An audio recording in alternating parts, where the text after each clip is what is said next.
આપણને મેથેમેટિક્સમાં આવે એટલે નમસ્કાર બધાને. સાયબર ફ્રોડ વસ્તુ એવી છે કે જેના પણ હાથમાં મોબાઈલ હોય તમામ સાયબર ફ્રોડનો શિકાર થઈ શકે. કોઈ 80 વર્ષના દાદા છે અને એ પણ જો મોબાઈલ વાપરતા હોય તો એ પણ સાયબર ફ્રોડનો શિકાર થઈ શકે છે. કોઈ વ્યક્તિ એવું ના કહી શકે કે મારી સાથે સાયબર ફ્રોડ નહીં થાય. અને સાયબર ફ્રોડથી જે લોકો શિક્ષિત હોય છે, ભણેલા ગણેલા છે, એમની સાથે જ વધારે થતું હોય છે. અત્યારે લેટેસ્ટ વાત કરું તો સૌથી વધારે કેસ આવે છે એપીકે ફ્રોડના. તમારી ઉપર WhatsAppની અંદર કોઈ પણ ફાઇલ આવે છે, કોઈ અનનોન નંબરથી આવે, અજાણ્યા નંબર ઉપરથી આવે કે તમારા કોઈ ઓળખીતા વ્યક્તિના નંબર ઉપરથી આવે, પણ જો એ ફાઇલની અંદર એપીકે લખેલું હોય, .apk હોય તો એ ફ્રોડની એપ છે, સ્કેમ છે. તો એ એપીકે કોઈ પણ નામથી આવતું, તમારે WhatsApp તમારું ચાલુ હોય અને કોઈ અજાણ્યા નંબર ઉપરથી મેસેજ આવે કે ભાઈ you are invited two wedding, અને વેડિંગ ઇન્વિટેશન ની એક ફાઇલ હોય. એ ફાઇલ જો એપીકે છે અને એ તમે જેવી ઓપન કરો છો તો એવો તમારો મોબાઈલ હેક થઈ જાય છે. મતલબ તમારા મોબાઈલનો એક્સેસ, તમારા મોબાઈલમાં આવતા ઓટીપી, તમારા ગેલેરીમાં પડેલા ફોટા, તમારા બેન્કિંગને કોઈ પાસવર્ડ વગેરે તમે મોબાઈલમાં લખેલા હોય તો એ તમામ વસ્તુઓ બીજો માણસ એના મોબાઈલમાં જોઈ શકે છે. અને તમારું WhatsApp એ બીજી જગ્યાએ WhatsApp વેબમાં લોગિન કરી અને તમારું WhatsApp હેક કરી નાખે છે, તમને લોગ આઉટ કરી નાખે. તમારું WhatsApp હેક થઈ જાય. હવે તમારા WhatsAppમાંથી તમે જેટલા પણ ગ્રુપમાં હોય, બીજા જે કોન્ટેક્ટ છે એ તમામને આ એપીકે ફોરવર્ડ થાય. સામેવાળાને એવું લાગશે કે તમે મેસેજ કર્યો છે પણ ખરેખર તમારો મોબાઈલ હેક થઈ ગયેલો હોય. આ એક એપીકે ફ્રોડ સૌથી વધારે ચાલે છે. તો આપણે ધ્યાન રાખવાનું છે કે કોઈ પણ અજાણ્યા નંબરથી WhatsAppમાં ફાઇલ આવે છે, જે એપીકે ફાઇલ છે એ ફ્રોડ છે. કોઈ પણ નામથી આવે, અત્યારે ટ્રાફિક ચલણના નામે વધારે આવતી હોય છે.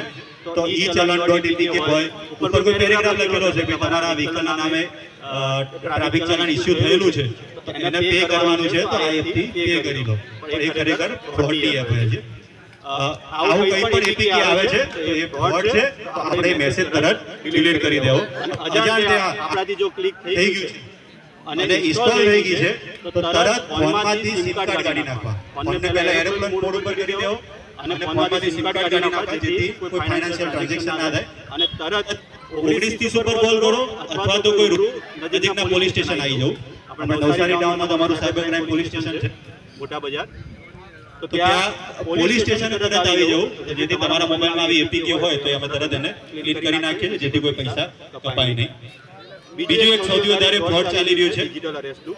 આપણે નવસારીની અંદર પણ 2-3 કેસ હમણાં છેલ્લા એકાદ મહિનામાં ધ્યાનમાં આવ્યા છે.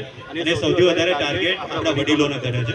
60 વર્ષથી અબોવના નિવૃત્ત જીવન ગુજારતા હોય અને આપણે અહીંયા તો એની સંખ્યા વધારે છે કે જેમાં વડીલ માતા પિતા ઘરે એકલા રહેતા હોય.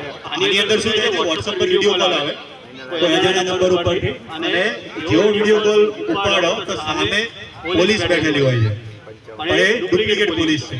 પોલીસની વર્દી પહેરી છે, ઓફિસ એવી લાગશે, અને પછી કોઈ પણ સ્કીમ આપે છે કે તમારું પાર્સલ એરપોર્ટ પરથી મળ્યું, એમાં ડ્રગ્સ મળ્યું છે, અથવા તો મની લોન્ડરિંગનો કેસ દાખલ થયો, એમાં તમારું નામ ખુલ્યું છે, કંઈ પણ સ્ટોરી મનગઢંત સ્ટોરી કહેતા હોય છે.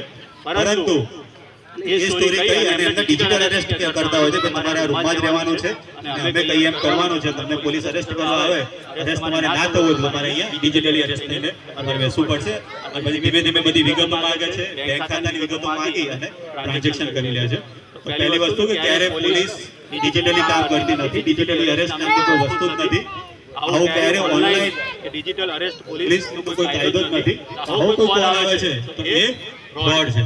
અને આવું થતું હોય તો એક જાગૃત નાગરિક તરીકે આપણી આજુબાજુ પણ કોઈ વડીલો રહેતા હોય અને જો એમનું કોઈ વર્તન એવું લાગે છે કે અચાનકથી એ લોકો ઘરની બહાર નીકળવાનું બંધ કરી નાખે, લોકો સાથે હવા મળવાનું બંધ કરી નાખે, તો આપણે એક મુલાકાત લઈ અને જોઈ લેવું. કારણ કે જો ડિજિટલ અરેસ્ટ થતા હોય તો એમાં કંઈ એક જ દિવસમાં નથી પડતું. એ લોકોને મહિનો 2-2 મહિના સુધી ડિજિટલ અરેસ્ટ આપતા હોય છે અને એમની સાથેથી જેટલા બેંક અકાઉન્ટ છે એ તમામની અંદરથી ટ્રાન્ઝેક્શન કરી પૈસા પડાવી લેતા હોય છે. આપણી આજુબાજુ પણ કોઈ વડીલો આવા હોય તો મુલાકાત લેતા રહેવું. અને કંઈ પણ આવી વર્તન ધ્યાનમાં આવે છે કે કોઈ સાથે હવાર્યું છે, ઘરની અંદર એકલા રહે છે, મૂંઝવણમાં રહેતા લાગે છે, તો એમની જોડે વાતચીત કરવી, મોબાઈલ ચેક કરો, અને કંઈ પણ શંકાસ્પદ લાગે તો પોલીસને તરત જાણ કરવી, અમને તરત જાણ કરવી. તો તો એમનો એક આવું ડિજિટલ અરેસ્ટનો ફ્રોડ થતું હોય તો આપણે હમણાં બચાવેલા પણ છે એવા વ્યક્તિઓને અને આપણે એક સમાજ સેવા પણ કરી શકીએ. અને જ્યારે કોઈની પણ સાથે કોઈ પણ પ્રકારે ફ્રોડ થાય છે, સાયબર ફ્રોડ થાય છે, તો તરત 1930 ઉપર કોલ કરી દો, 1930. તમારે કોઈ પોલીસમાં છે કોઈ આજુબાજુ તો એને પણ ફોન કરવાની જરૂર નથી, સીધો 1930 પર કોલ કરવાનો. તો એ સિસ્ટમ એવી છે. હેલો, 1930 ઉપર તમે કોલ કરો તો તમારા પૈસા જે સામેના અકાઉન્ટમાં ગયા છે અકાઉન્ટો ફ્રીઝ કરી દેવામાં આવે. તમામ બેંક અકાઉન્ટ ફ્રીઝ થઈ જાય અને એ પૈસા તમને પરત મળે. પણ આનું કામ 108 જેવું છે. એક્સિડન્ટ થાય તો તરત તમે 108 ને કોલ કરો, માણસ હોસ્પિટલાઇઝ થાય તો એ બચી શકે છે. કલાક પછી કે 2 કલાક પછી કોલ કરો તો કોઈ મતલબ નથી. એ રીતે આ સાયબર ફ્રોડનું છે. જેવો ફ્રોડ થયું છે, પૈસા કપાય છે, તરત 1930 ઉપર કોલ કરવાનો. તમે 2-3 કલાક પછી કરશો ત્યાં સુધી પૈસા સામેના અકાઉન્ટોમાંથી ક્યાંય બીજી જગ્યાએ ટ્રાન્સફર થઈ અને ક્યાંક દુબઈથી કે કંબોડિયાથી થાઈલેન્ડથી ઉપડી ગયા હોય છે. એટલે જેવા તમારા સાથે ફ્રોડ થાય છે, પૈસા કપાય છે, તરત 1930 ઉપર કોલ કરી દેવાનો છે. જો એમાં તમે રાહ જોશો પૈસા પરત આપવાની સંભાવના નથી. પરંતુ જો તરત ગોલ્ડન અવરમાં કોલ કરે છે પહેલા જ કલાકમાં તો પૈસા પરત આવવાના ચાન્સીસ બહુ છે. આ રીતે આપણે નવસારીમાં દર મહિને 20 થી 25 લાખ રૂપિયા લોકોના રિટર્ન કરાવીએ છીએ. આ રીતે જે 1930 ઉપર તરત કોલ કરે છે તો નવસારીમાં પણ આપણે દર મહિને આ રીતે સાયબર ફ્રોડ થયેલા લોકોના 20 થી 25 લાખ રૂપિયા રિટર્ન કરીએ છીએ. પણ આમાં એ છે કે તરત કોલ કરી દેવો. તો 1930 નંબર આપણે યાદ રાખવાનો છે. જ્યારે પણ ફ્રોડ થાય તો 1930 ઉપર તરત કોલ કરી લેવો. જય હિન્દ. ધન્યવાદ સર. ધન્યવાદ સર. આપણે જે ફ્રોડ વિશે અને આ સાયબર વિશે માહિતી આપી તે બદલ આપનો ખૂબ ખૂબ આભાર.